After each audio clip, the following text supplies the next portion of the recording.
Welcome to my kitchen. I'm Margaret Cooper Nygaard. This is No Recipe Necessary, and today we're making banana bread.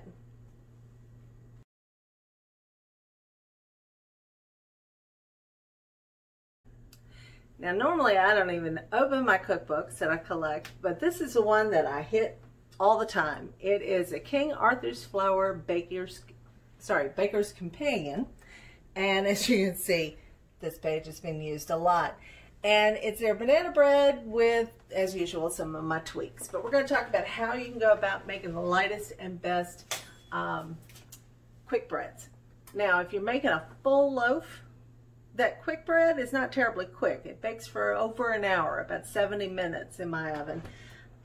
We're going to make it little loaves this time because, you know, my husband and I, we don't eat that much at one set. So we can put some in the fridge to eat now and put some in the freezer for later. So the first thing we need to do is sift and measure our flour. If you don't measure your flour appropriately for a recipe such as this, your bread's going to be much heavier. So the first thing we want to do is kind of fluff up the flour before we ever get a measuring cup involved. And you're never going to use your measuring cup to scoop your flour out. So I fluffed it up, and now I'm going to just spoon that into my measuring cup. And this recipe calls for 2 2/3 cups of all-purpose flour. Where'd my knife go? So I've got it heaped up, and now I'm just going to level that off. And yes, I'm making a big old mess. And this is going to be sifted twice. So first into there, and again we go.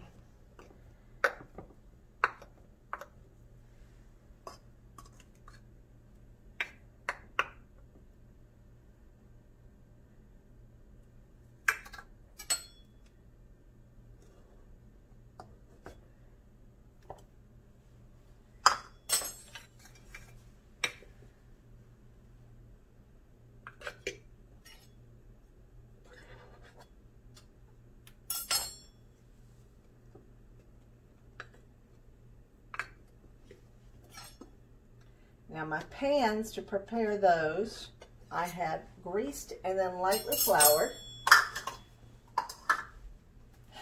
And now to my flour, I'm going to add a teaspoon each of baking soda, baking powder, and salt. I'm going to go ahead and add my seasonings here. And for this, I'm going to use some cinnamon and nutmeg. I know they measure it in the recipe. I don't care. I'm going to make it the way I like it, which is a good bit of both. So I'm going to sift this onto some parchment paper.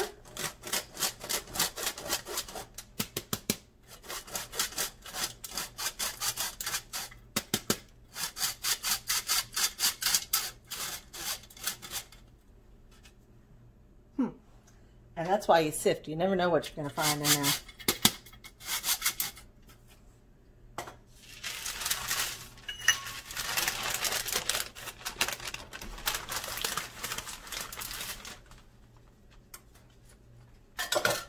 Now I'm going to sift again into just a bowl so that I've got it ready to go when I'm ready for it.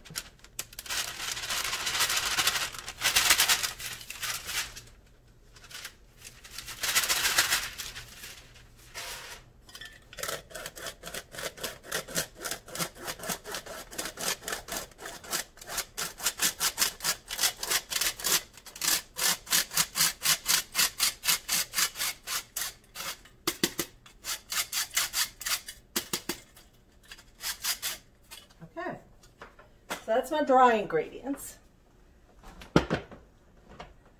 And now I'm going to add to a large bowl 1 cup of mashed up, very, very, very ripe, I mean, the peels were black, bananas. Now, if you don't want to use them right away, you can always freeze bananas in their skin. They do really well, and then you just put them directly into your mix.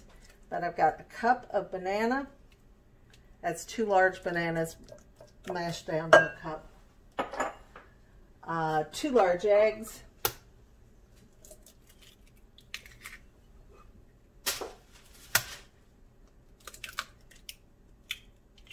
1/2 cup of vegetable oil.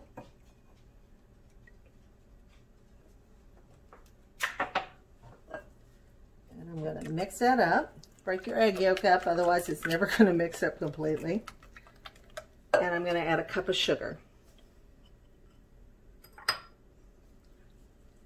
2 teaspoons of vanilla. And that's all your wet ingredient. Well, most of your wet ingredients. We're going to finish off with one last thing. The reason why they call these quick breads is because you don't need yeast. There's no rising time. You just mix it up and then bake it. I'm going to add my dry ingredients.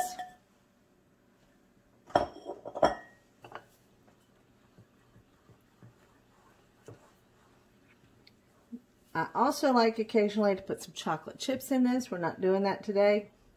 But for your add-ins, you're never going to want more than a cup. Otherwise, it's just going to kind of overwhelm your batter. And you don't want to do that.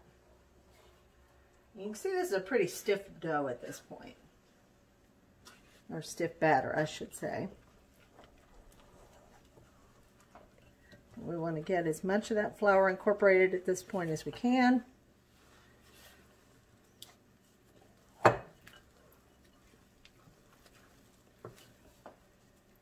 That's good. Now I'm going to add a cup of sour cream. Now if you don't have sour cream, you can use yogurt, you can use buttermilk.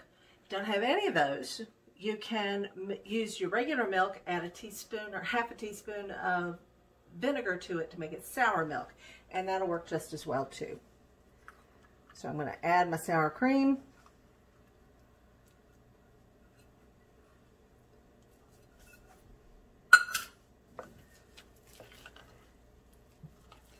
And that just lightens this batter right up.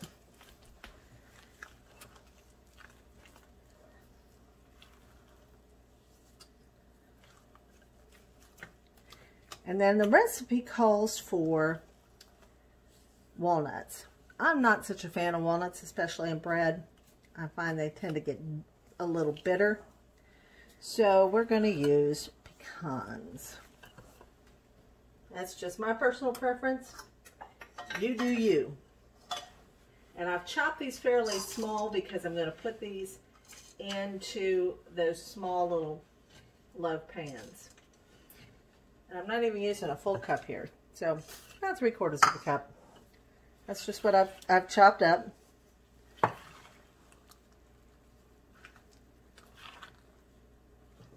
I preheated my oven to 350. And we're going to check these in about 20 minutes, see how they're baking. Now for ease of portioning into here, I'm just using a big old ice cream scoop. I also use this when I'm making cupcakes. And that fits that just about right, because these are cupcake size pans.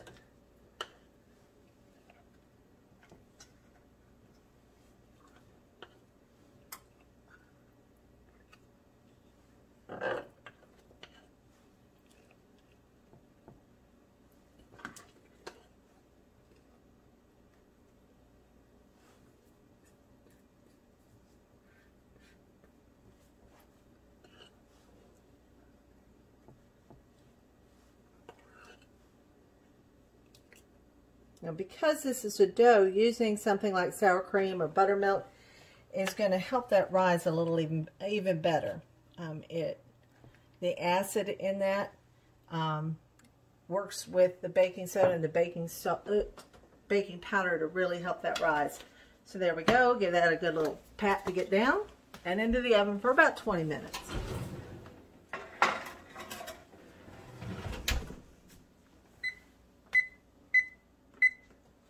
We'll check them then. So at 20 minutes, these were still very much undone. So I added a 5 minutes to the timer. And checking with a toothpick. It comes out nice and clean, so we're done.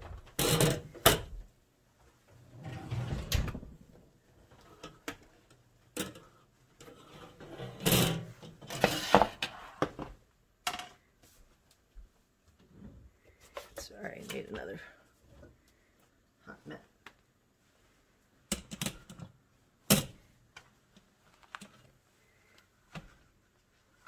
There we go.